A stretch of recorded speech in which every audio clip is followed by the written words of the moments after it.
On a faithful afternoon in a bustling city, Precious Williams sat by the window of a small coffee shop, dressed in her black formal wear. She sipped her coffee slowly, watching people move about the busy street.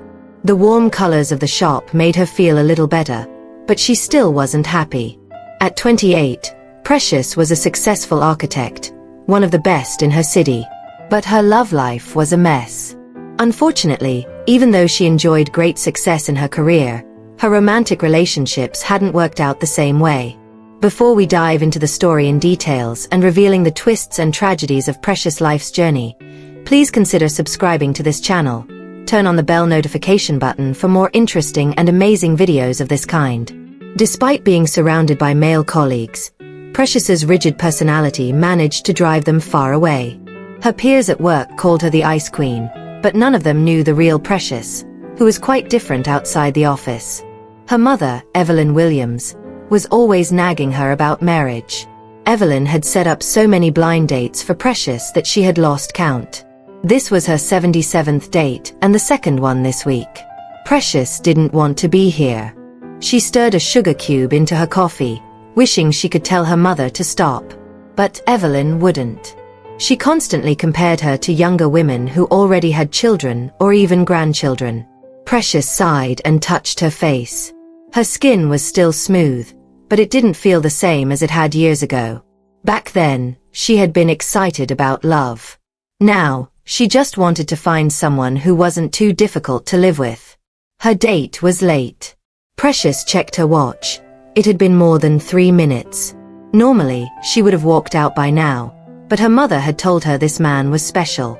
He was the son of Evelyn's old friend and had just returned from living abroad. If Precious left, Evelyn would only set her up on more dates, and she was tired of them. Finally, the man arrived.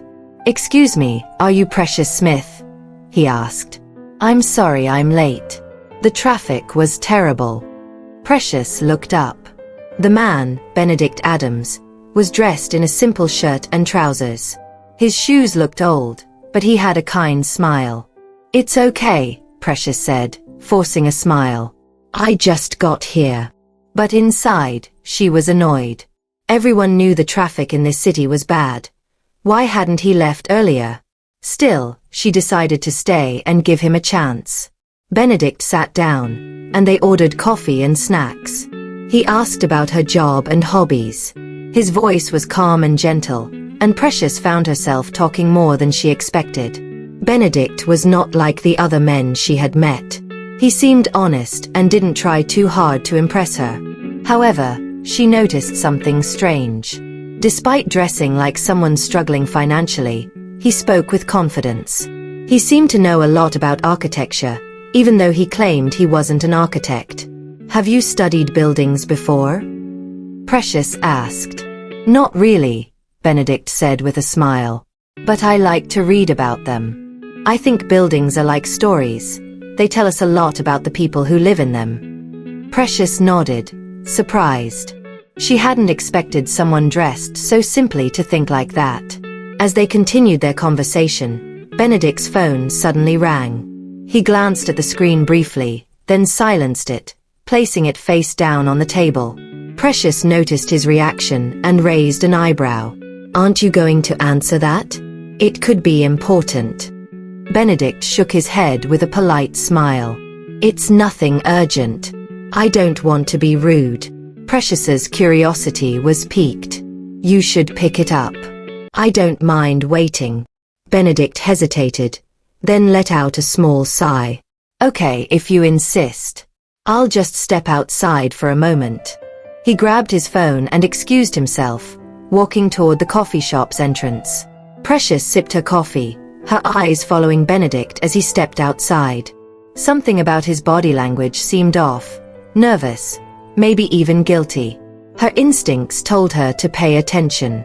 Unable to resist her curiosity, Precious stood up quietly and walked toward the glass door. She stayed hidden but close enough to hear his conversation. Outside, Benedict answered the call, his voice low. "Hello. Why are you calling now?" A woman's voice came through, filled with frustration. "Benedict, don't act like you don't know why I'm calling." I've been waiting all day for you to send the money. The rent is due, and the kids need groceries. Precious froze. Kids. Rent. Her heart pounded. Listen, I told you I'd handle it later, Benedict said, sounding irritated. I'm busy right now. The woman's voice grew sharper. Busy doing what? Are you on one of those fake business meetings again? I can't keep covering for you with the landlord, Benedict. We need that money now. Benedict sighed deeply. I'll sort it out, okay? Just stop calling me every 5 minutes. Stop calling you, the woman shot back. I'm your wife, Benedict. I have every right to call you when you're out pretending to be something you're not. The word wife echoed in Precious's mind like a thunderclap. She stepped out from behind the wall, her fists clenched. Benedict, she called out, her voice sharp. Benedict spun around, startled. His face turned pale when he saw her standing there, glaring at him. Precious stormed up to him. Who are you talking to, Benedict? Or should I say, what are you hiding? Benedict stammered, trying to compose himself. Precious, it's not what you think. It's exactly what I think, Precious snapped, cutting him off. I heard everything. You have a wife and kids. You came here pretending to be single. Do you think I'm stupid? Benedict reached out as if to calm her, but Precious stepped back. Precious, please, let me explain. It's complicated. She laughed bitterly. Oh really? Is that why she's calling you about rent and groceries? Because you're so separated? Do you think I'm gullible enough to believe that? Precious, I'm telling you the truth, Benedict insisted. But she wasn't having it. She stepped closer, her eyes blazing. You lied to me once already. Why should I believe anything you say now? You're a liar, Benedict. And I don't have time for liars. Benedict opened his mouth to respond, but Precious held up a hand to stop him. Don't even bother. I'm done here. Don't contact me. Don't try to explain. Just stay out of my life. Without waiting for his reply, Precious turned and walked back into the coffee shop. She grabbed her bag and left, ignoring the curious stares of other customers. As she drove, her mind was in chaos. Anger and humiliation burned within her as she replayed Benedict's lies in her head. She gripped the steering wheel tightly, her knuckles turning white. The nerve of him, pretending to be single, acting so innocent. What kind of person does that? Her phone buzzed, interrupting her thoughts. Glancing at the screen, she saw it was her mother. With a sigh, she picked up the call through her car's hands-free system. Precious, how did the date go? Her mother's cheerful voice came through. Precious clenched her jaw. Mother, I really don't want to talk about it right now. What happened this time? Did he not show up? Was he rude? Precious, you need to start being more patient with people. Precious rolled her eyes. Mom, I'll explain everything when I see you. Right now, I'm not in the mood. Please, just let me cool off. Her mother sighed. All right, but don't wait too long. You know how I worry about you. Okay, Mother. I'll come by later, Precious said, her voice calmer, though the storm in her chest remained. As the call ended, her stomach grumbled loudly, reminding her that she hadn't eaten much all day. Looking around, she realized she was far from the city center, where restaurants were easy to find. The area was quieter, with only a few roadside stalls selling fruits and snacks. She spotted a vendor with a colorful array of fruits and decided to stop. Parking her car by the roadside, she got out, inhaling the scent of ripe bananas and fresh pineapples. The vendor, an elderly woman with kind eyes, greeted her warmly. Precious selected a bunch of bananas and a few oranges, her thoughts still clouded by the disastrous date. Just as she was handing over the money, she felt a light tap on her shoulder. Startled, she turned around to see a man standing there. His clothes were worn and patched in several places, and his shoes looked like they had seen better days. Yet, despite his shabby appearance, there was something striking about him. His face was handsome, with sharp features and deep brown eyes that held a quiet sadness. "Excuse me, ma'am," he said softly, his voice steady but humble. "I'm really sorry to bother you, but I haven't eaten in 3 days. Could you spare me some change for food?" Precious froze, surprised by his honesty. She had seen beggars before, but there was something different about this man. His dignity shone through his tired appearance, and his eyes seemed to hold a story she couldn't quite grasp. Without thinking, she reached into her bag and pulled out some money. "Here," she said, handing him a few bills. The man's eyes widened in surprise as he looked at the money. "Thank you so much," he said, his voice filled with gratitude. "You have no idea how much this means to me." Precious gave him a small smile, though her mind was still reeling from the events of the day. "It's okay. Just take care of yourself." The man hesitated for a moment, as if he wanted to say something more. Then, he nodded and stepped back, clutching the money tightly. Precious watched him walk away. Who was he? What had brought him to this point? There was a quiet strength about him, a resilience that intrigued her. As she got back into her car, she couldn't shake the encounter from her mind. For a brief moment, her anger at Benedict faded, replaced by a strange sense of purpose. The next morning, Precious woke up earlier than usual. She couldn't shake the image of the man she had met by the roadside the day before. There was something about him, something raw and genuine, that made her curious. She found herself wanting to know more about his story.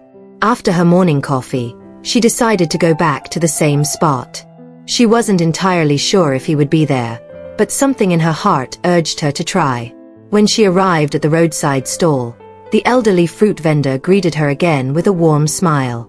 Precious glanced around, searching for him, and her heart skipped a beat when she spotted him sitting under a tree nearby. He looked even more exhausted in the daylight, but his posture was upright, and there was a quiet dignity in the way he held himself. He seemed lost in thought, staring at the horizon as if searching for answers the world hadn't given him. Precious walked over, her heels crunching softly on the gravel. The man noticed her and quickly stood up, his expression a mix of surprise and nervousness. "Good morning," Precious said, her voice soft but confident. "Good morning, ma'am," he replied, his tone respectful. "I thought I'd see you here," Precious continued. "I didn't catch your name yesterday." The man hesitated for a moment before answering. "My name is Brownson," he said, his voice steady. "I'm just a poor man from a poor family. I lost my parents years ago, and since then, life has been hard." Precious nodded, her curiosity deepening. "Brownson, can I ask you something?" "Of course," he said, his eyes meeting hers with a mix of curiosity and caution. "How come you speak so well?" Precious asked. "You don't sound like someone who grew up without opportunities." Brownson gave a small, shy smile. "I listen to people," he said simply. "When I walk past people talking, I pay attention. I hear the way they speak, the words they use. Over time, I've learned to speak like them." Precious was impressed. "That's incredible," she said, genuinely amazed. "You're a fast learner." Brownson smiled. "It's the only way I can hold on to some hope. I may not have much, but I can still learn." Precious smiled, feeling a strange warmth in her chest. She liked his honesty and humility. There was no pretense about him, no arrogance. He was just real. "Brownson," she began, choosing her words carefully. "Would you mind if we became friends?" Brownson blinked, as if he hadn't heard her correctly. "Friends?" he repeated, his voice filled with disbelief. "Yes," Precious said with a nod. "I think you're an interesting person, and I'd like to know more about you." Brownson looked at her, his expression a mixture of shock and gratitude. "Are you serious? A woman like you wants to be friends with someone like me?" "Why not?" Precious asked, her tone light but sincere. "Friendship isn't about money or status. It's about connection, and I think we could be good friends." For a moment, Brownson didn't know what to say. His life had been filled with rejection, with people looking down on him or pretending he didn't exist. And now, here was this beautiful, wealthy woman offering him something he never expected. Friendship. I'd be honored, Brownson finally said, his voice thick with emotion. Thank you, Precious. I don't know why you're doing this, but thank you. Precious smiled warmly. It's nothing, Brownson. Let's just take it one day at a time. As they talked more, Precious learned little details about Brownson's life. He had grown up in a small village, losing his parents to illness when he was just a teenager. With no one to turn to, he had come to the city in search of a better life, but the harsh realities of the world had left him on the streets. Precious listened intently, her heart breaking at the struggles he had faced. But despite everything, Brownson's spirit remained unbroken. Before leaving, Precious handed him some money and promised to visit again. Precious walked into her apartment, the events of the day playing through her mind. She felt a strange mix of emotions, relief, excitement, and even a little peace. She couldn't believe she had actually made a new friend, especially someone so different from the people she usually surrounded herself with. She placed her purse on the table and sat down, thinking about their conversation. Brownson's story had moved her in a way she hadn't expected. Despite his hardships, he was kind, well-spoken, and full of life. It was refreshing to meet someone who didn't want anything from her. No money, no favors, just genuine friendship. She had enjoyed their talk more than any blind date she'd been on in the past few months. Her phone buzzed, snapping her out of her thoughts. It was her mother calling. Precious sighed, but this time, there was no frustration in her heart. She knew what the conversation would be like. Her mother had been relentless about finding her a husband, but Precious wasn't in the mood for any pressure tonight. She answered the call with a soft, "Hello, Mother." "Precious, how was the date? Was he nice?" her mother asked eagerly. Precious chuckled, the memories of Benedict's behavior still fresh in her mind. "It didn't go well, Mother. I found out he's..." Her mother gasped. "What? Married? That's terrible." Precious could hear the anger in her mother's voice. "I'm fine, Mom. I'm actually relieved. But don't worry, I'm not letting this get to me. I met someone today, a new friend, and we had a great conversation. He's not like the usual men you set me up with." Her mother's voice softened. "A new friend? That's good, I suppose. But remember, Precious, you're not getting any younger, and you know how I feel about this. We need more grandchildren in this family. You have to find someone before our family reunion next month." Precious smiled to herself. "Yes, Mother, I know. Don't worry, I'm sure I'll find him. You'll meet him soon." Her mother sighed, but there was warmth in her voice when she spoke again. "I know, my dear. Just take your time, but don't take too long, okay?" "I promise, Mother. I'll figure it out. I'm not rushing anything. I want it to be real this time." As the call ended, Precious felt a sense of calm wash over her. The next morning, Precious couldn't shake off an idea that had formed in her mind. As much as she hated giving in to her mother's pressure, she couldn't bear the thought of showing up alone at the family reunion. She had endured years of snide remarks from her cousins and aunts, always asking why she was still single. This time, she was determined to change the narrative, even if it meant bending the truth. She got ready, drove to the spot where she had first met Brownson, and found him sitting on the same bench. He greeted her with his usual warm smile, his eyes lighting up as if he'd been waiting for her. "Precious, you came back," he said, genuinely surprised. "Yes, I did," Precious said with a nervous laugh. "Brownson, I need your help with something. I know this might sound crazy, but hear me out." Brownson became curious as he listened. Precious hesitated for a moment, then continued. "I need you to pretend to be my fiancé." Brownson's jaw nearly dropped, his surprise turning into confusion. "Why would you ask me that?" Precious took a deep breath. "My family has been on my case about getting married for years. They're relentless, and there's a family reunion coming up in 2 months. If I show up alone again, I will be the laughingstock of the entire family. I need someone to pretend to be my fiancé, and I thought maybe you could help me. I'll pay you well. You won't have to worry about anything for a long time." Brownson stared at her, unsure of what to say. "You want me, a homeless man, to pretend to be your fiancé? Precious, I'm not sure I'm the right person for this." Precious smiled. "You're perfect. No one in my family knows you, and you're smart. I'll teach you everything you need to know. Please, Brownson, I really need this." Brownson thought for a moment, then nodded. "All right. If it means that much to you, I'll do it." Precious clapped her hands in relief. "Thank you. But there's a catch. You'll need to stay with me so I can teach you how to act the part. We'll work on your appearance and how to behave around my family." Brownson hesitated but finally agreed. "If you think I can do this, I'm willing to try." Precious wasted no time. She took Brownson to a salon, where a barber gave him a proper haircut and trimmed his beard. As the barber worked, Precious couldn't believe how much Brownson transformed. When he turned to look at her after the cut, she gasped. "Wow," she whispered. "You look amazing."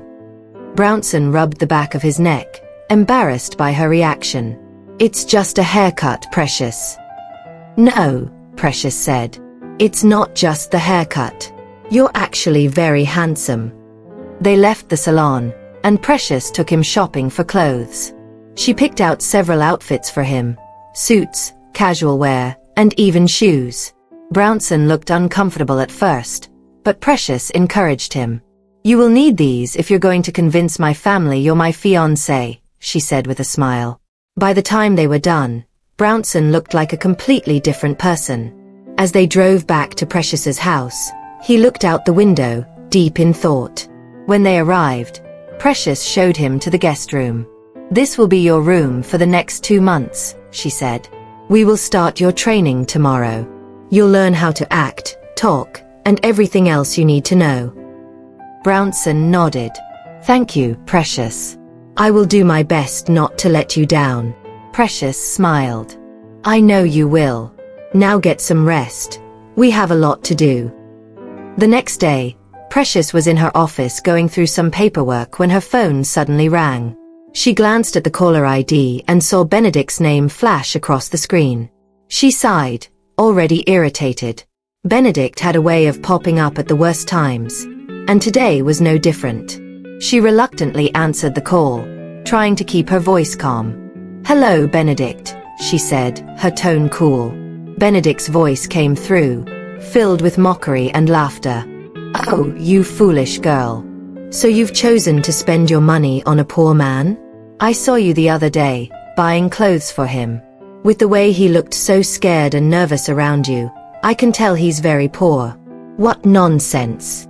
Precious clenched her fist, but she refused to let his words get to her. Instead, she took a deep breath, her voice steady as she fired back.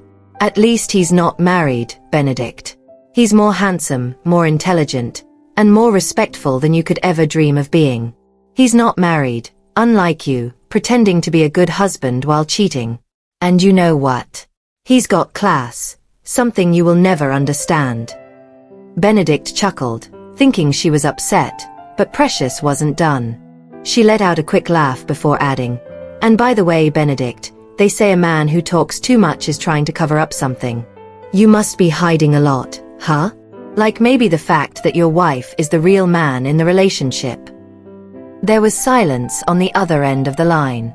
Benedict was probably trying to come up with a comeback, but Precious wasn't giving him any space to speak. "You know, Benedict," Precious continued, "I've heard that some people are like bad Wi-Fi, always trying to connect but never really going anywhere. That's you, Benedict." Before he could respond, Precious hung up. She leaned back in her chair, satisfied. Benedict had tried to put her down, but she wasn't having any of it. She had fired back with the truth and some humor that he would probably be thinking about for days. She smiled, knowing she was better off without him. When Precious got home that evening, she was still feeling a little lighthearted from her conversation with Benedict. As she walked through the door, her phone buzzed. It was a message from her friend Angelina, asking if she could come over to talk. Not long after, Angelina arrived, looking concerned. "Precious, I don't get it," Angelina said, sitting down on the couch with a mixture of confusion and worry. "How can you even think of taking a homeless stranger into your home? Aren't you scared? You don't know anything about him. What if he's dangerous?" Precious raised an eyebrow, surprised at Angelina's reaction. She had never seen her friend so uneasy. "Angelina, I understand why you're worried," Precious said, sitting down beside her. "But honestly, Brownson is different. I can feel it. He's kind and respectful. He's not like the others. And I'm not just doing this out of some sort of charity. He's a human being. People like him deserve a chance too." Angelina shook her head, still not convinced. "But Precious, he's a stranger, a homeless man, no less. What if he's pretending to be nice just to get into your good books? What if he's not who he says he is?" Precious sighed, running a hand through her hair. "I thought about all that, Angelina. I've been cautious, but I'm trusting my instincts. I can see that Brownson is different. He's not asking for anything. He's not even trying to get close to me. He's just someone in need, and I want to help. Sometimes, we have to step out of our comfort zones to do what's right." Angelina stared at her for a moment, as if weighing Precious's words. Finally, she spoke. "I get that you want to help, but be careful, okay? Not everyone is as trustworthy as they seem. I just don't want you to get hurt." Precious smiled warmly at her friend. "I appreciate your concern, Angelina. I'll be careful, I promise. But I think we all deserve a little bit of kindness. I'm willing to give it to him. Who knows? Maybe he'll teach me something about life, something I've been missing." Angelina seemed to relax a little, though concern still lingered in her eyes. "Just don't let your guard down too much, okay?" Precious nodded. "I won't. I'll take it slow, and if I feel uncomfortable, I'll do what I have to do. But right now, I trust him, and I'm giving him the benefit of the doubt." Over the next few days, Precious couldn't deny the growing connection she felt with Brownson. At first, it had been just about helping him get back on his feet, offering him a place to stay and teaching him a little about how to live more comfortably. But slowly, something changed. Their conversations deepened, and Precious began to admire his gentle nature, his intelligence, and how easy it was to talk to him. Brownson, too, had started opening up more to her. He'd been through so much in his life, and his stories about the struggles he'd faced had a way of pulling at her heart. She could see the kindness in his eyes, and it made her feel safe, something she hadn't realized she'd been missing in her life. One evening, as they sat on the couch together, talking about their day, Precious realized how close she'd gotten to him. She looked at him, and for a brief moment, their eyes locked. The air between them felt different, heavier, like something was about to shift. "Brownson," she whispered, her voice soft but filled with emotion. "I never expected to feel this way about you. I don't know when it happened, but you've become someone very important to me." Brownson paused, his eyes searching hers, and he gently placed his hand on hers. "Precious, I never planned for this either. But there's something about you, your kindness, your strength, that makes me want to be a better man. I'm not perfect, but I want to be good for you." Precious's heart raced as she felt the heat of his touch. Before she knew it, they were moving closer. Their lips met, softly at first, tentative and unsure, but soon the kiss deepened, filled with the unspoken emotions they had been holding back. It wasn't just a kiss. It was a moment of vulnerability, of raw emotion, of letting go of their fears and allowing themselves to feel something real. And as the kiss continued, Precious felt warmth spread through her chest, something she hadn't felt in a long time. They broke the kiss, both of them breathless. Precious's heart pounded as she looked at him, unsure of what to say next. She had never imagined herself in this situation with a man she'd just met, especially not someone like Brownson. But in that moment, it didn't matter. All that mattered was the way he made her feel. "Are you sure about this?" she asked quietly. Brownson smiled, his eyes soft and full of tenderness. "I've never been more sure of anything in my life." With that, Precious let herself relax, allowing herself to trust him fully. They kissed again, this time with more urgency, more passion. It was as if all the walls they'd built around themselves had crumbled, and they were finally free to be with each other. Later that night, as they lay together in the quiet of the room, Precious's thoughts raced. She had never expected to feel this way. Never imagined that someone like Brownson, who had so little in the material sense, could give her so much in the emotional one. She had let go of her doubts, her fears, and allowed herself to experience something truly beautiful. Brownson gently pulled her closer, his arms wrapped around her protectively. "Precious, I know this is all new, but I promise I won't hurt you. I care about you more than I ever thought possible." Precious smiled, her heart swelling with affection. "I believe you, Brownson. And for the first time in a long time, I feel like I'm exactly where I'm supposed to be."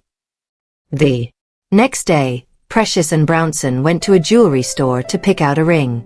They stood in front of a glass display case, looking at a variety of rings, each more beautiful than the last.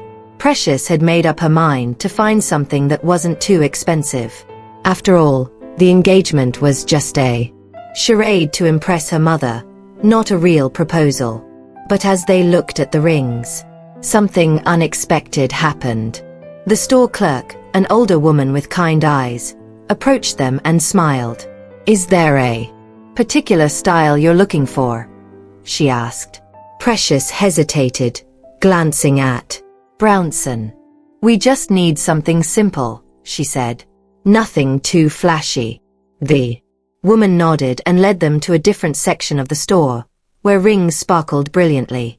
She picked up a ring from the counter, a diamond that seemed to glow more than the others. "How about this one?" she asked, holding it out for them to see. Precious's eyes widened.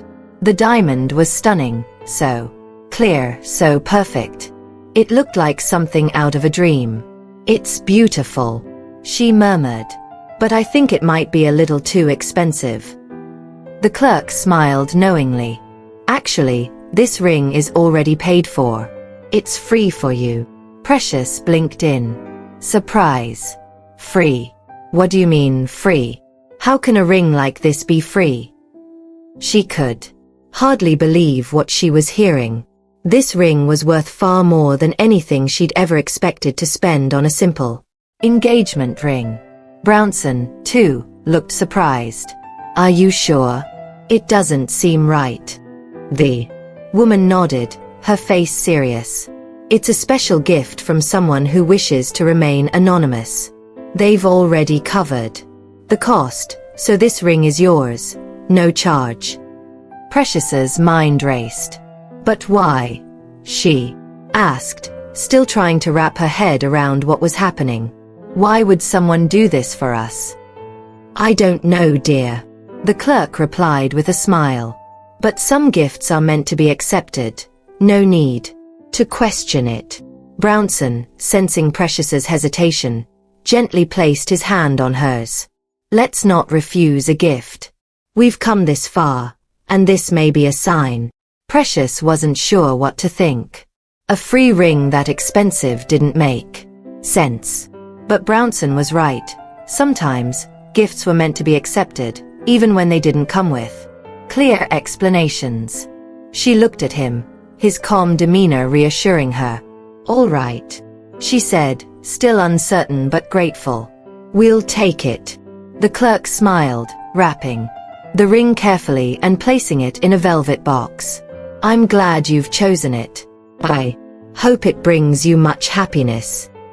They thanked the woman and left the store, still in shock over what had just happened. As they walked back to the car, the weight of the situation settled on Precious.